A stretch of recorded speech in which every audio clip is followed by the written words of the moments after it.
1.1 Birth and Origins of Dragons, the First Beliefs. Discover how ancient civilizations revered these mythical creatures, symbolizing power and wisdom, shaping our understanding of dragons today. The fascinating journey through the history and symbolism of dragons begins in the depths of time, when the first human cultures began to form. These majestic winged reptiles, frequently associated with primordial forces such as fire and water, seem to be an integral part of the collective imagination of many cultures, so much so as to suggest their presence in the ancient human unconscious. While today dragons are considered mythical creatures, in ancient times they were seen as real, tangible beings, often related to the divine element. In fact, primitive man was constantly surrounded by incomprehensible and overwhelming forces of nature. Faced with devastating natural phenomena such as earthquakes, floods, or volcanic eruptions, man tried to give a face and shape to these forces, giving life to supernatural creatures such as dragons. Take, for example, the figure of the dragon in ancient Australian Aboriginal tribes. They believed that huge serpents or dragons were responsible for creating the rivers, mountains, and other landscape features during the Dreamtime, a mythical era in which gods and spirit beings shaped the world. Even in ancient Mesopotamian cultures, we find traces of dragons. The myth of Tiamat, the primeval dragon goddess of creation, can be traced back to the Sumerian civilization and resonates in many other mythologies of the Middle East. In this context, the dragon not only symbolized the power of nature, but also represented the primordial chaos from which everything originated. These early examples testify to the ancient fascination exercised by dragons, and how they have always been symbols of strength and power. However, their role and appearance have evolved over time and in different cultures, passing from feared and respected creatures to symbols of wisdom and benevolence, as we will see in the next paragraph, dedicated to the role of dragons in the most developed ancient civilizations. From the Middle East to Egypt, from Greece to ancient Rome, dragons have always played a central role in man's beliefs and myths, a red thread that binds all civilizations in a network of stories and legends that defy time. 1.2 Dragons in Ancient Civilizations. The image of the dragon, as it emerged from primordial beliefs, was consolidated and developed further in ancient civilizations, assuming unique characteristics and symbolisms that reflect the cultural peculiarities of each society. In Mesopotamia, the heartland of the first advanced civilizations, the dragon played an important role in stories and myths. Tiamat, as already mentioned, was a draconic entity that embodied primeval chaos. His myth is pervaded by a strong symbolism, which reflects the constant struggle between order and disorder, creation and destruction, life and death. Tiamat's defeat by the god Marduk is seen as the triumph of order over anarchy, a recurring theme in ancient Mesopotamian beliefs. Among the Phoenicians and Carthaginians, the dragon was considered a symbol of fertility and power, often associated with the goddess Tanit. The representations of dragons in these cultures were usually of marine creatures, testifying to the strong connection with the sea of these maritime civilizations. In ancient Persia, the figure of the dragon was intimately linked to the Zoroastrian religion. Ahriman, the evil deity, sent draconic creatures to fight Ahura Mazda, the supreme god of light and wisdom. These battles between good and evil, light and dark, were a recurring theme in Persian mythology. In Indian Vedic culture, dragon creatures, known as Nagas, were worshipped as river deities and rain serpents. These creatures were considered guardians of treasures and symbols of fertility and abundance. Despite their fearsome appearance, the Nagas were often associated with fortunate events and divine blessings. And in ancient Greece, we cannot fail to mention the figure of the Hydra of Lerna, a snake-shaped aquatic monster with numerous heads, defeated by the hero Heracles.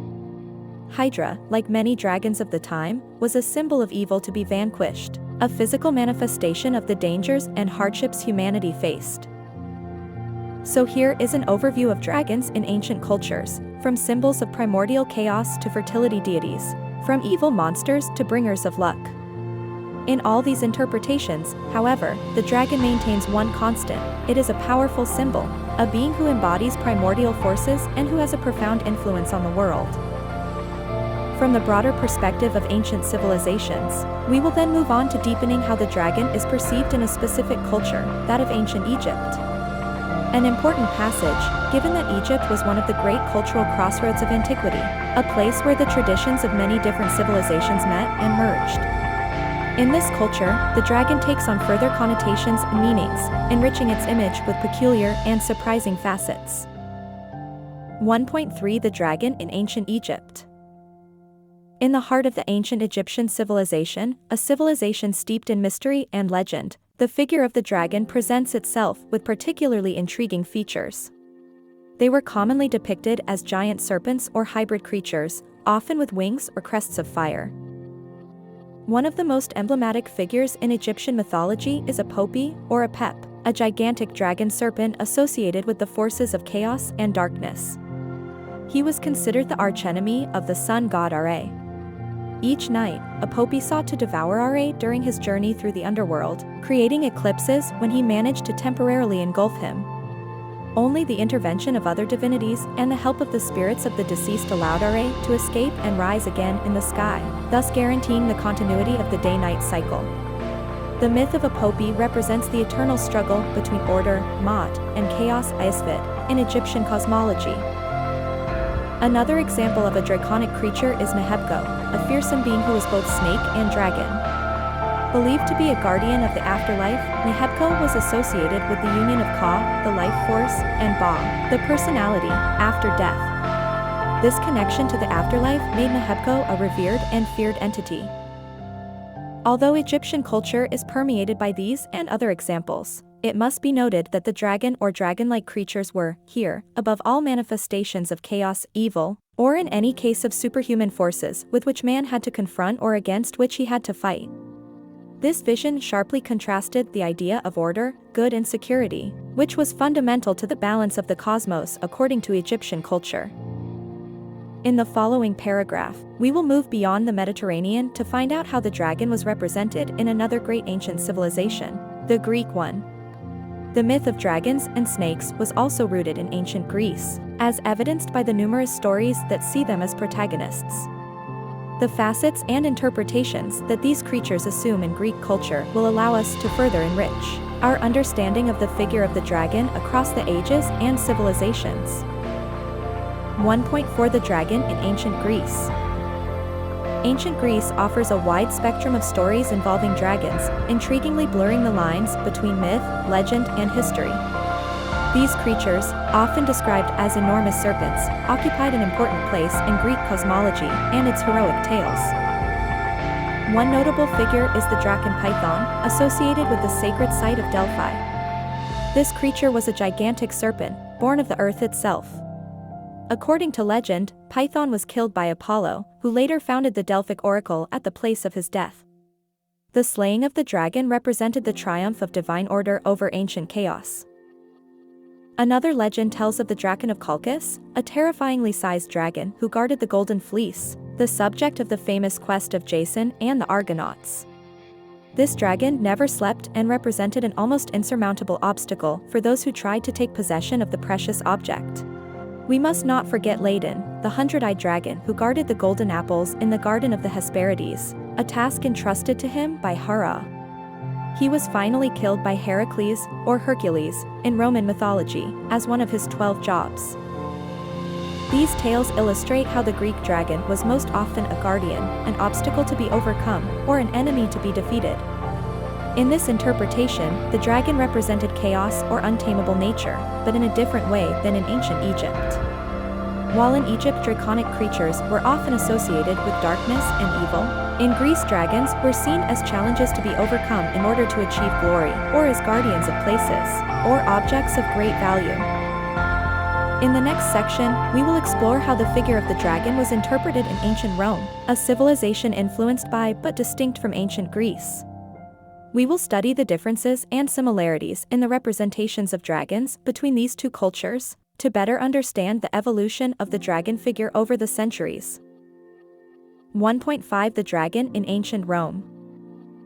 Ancient Rome assimilated many of the beliefs and myths of the cultures it encountered, including those related to dragons. In particular, Greek mythology heavily influenced Roman representations of these creatures, with figures such as Python, Ladon, and the Colchian draken also permeating Roman fiction. However, the figure of the dragon also took on unique connotations in Roman culture, especially in the military sphere.